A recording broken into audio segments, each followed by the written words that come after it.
Nobody on the planet has spent more time with you than you, at least hopefully. You've been there for every breath, every thought, every private battle, every mistake, every comeback, every quiet tear, every moment nobody clapped for, and every moment nobody knew you were barely holding it together. You've been with you the whole time. But here's the strange part. You're also the only person on the planet who has never actually seen your own face. Not directly. You've seen a mirror's report. You've seen a camera's report. You've seen a reflection in water, glass, a window, a phone screen.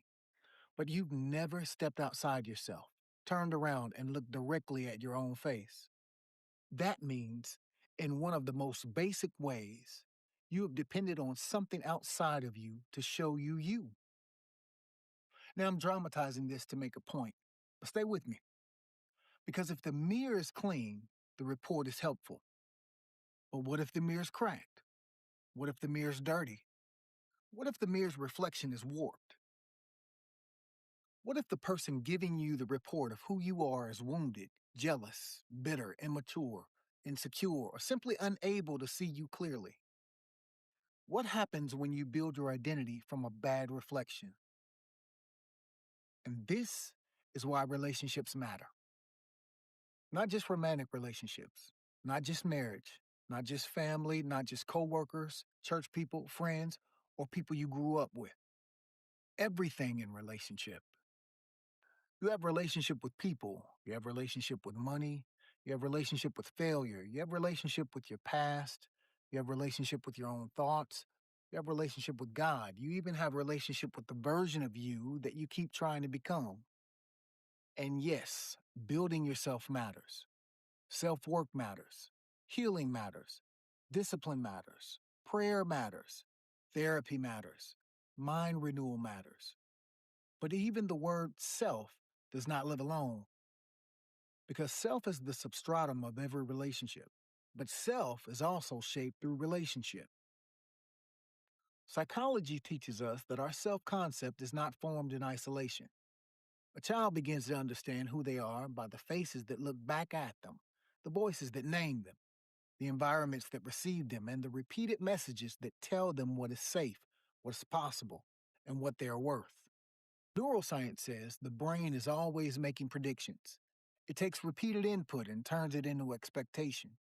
If you repeatedly hear, "You are not enough," your brain may begin to predict rejection before rejection even arrives.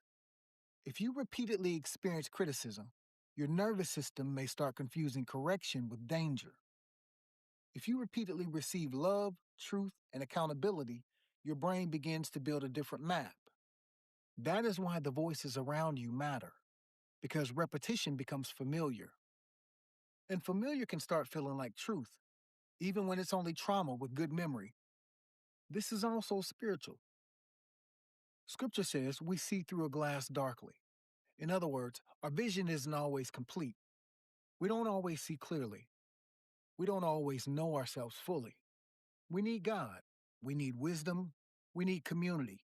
We need correction. We need mirrors that do not distort the image. And this is important. I'm not telling you to surround yourself with people who only say what you want to hear. That's not a mirror, that's a filter. A real mirror doesn't flatter you. A real mirror doesn't hate you. A real mirror doesn't compete with you. A real mirror does not need you to look bad so it can feel better. A real mirror simply reflects what's there. Some days that reflection will encourage you. Some days it will confront you. Some days it'll show you strength you forgot you had. Some days it'll show you something you need to clean up. But if the mirror is healthy, the goal is not to shame you. The goal is to help you see clearly. That's the difference between a mirror and a manipulator.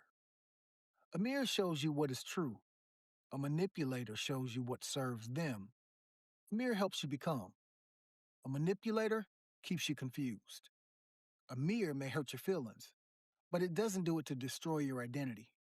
So be careful who you let close enough to show you you.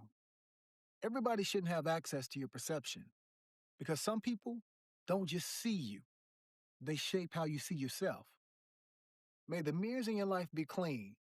May they be honest. May they be kind. May they be wise.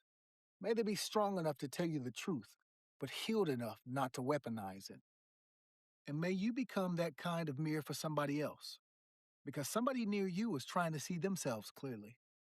And the way you reflect them may either help them heal or help them hide. So here's the question for you today: who's been showing you you? And are they a mirror, a filter, or a funhouse reflection?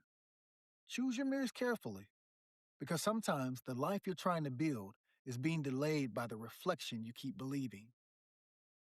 Brian Anderson-Payne. Learn more, become more.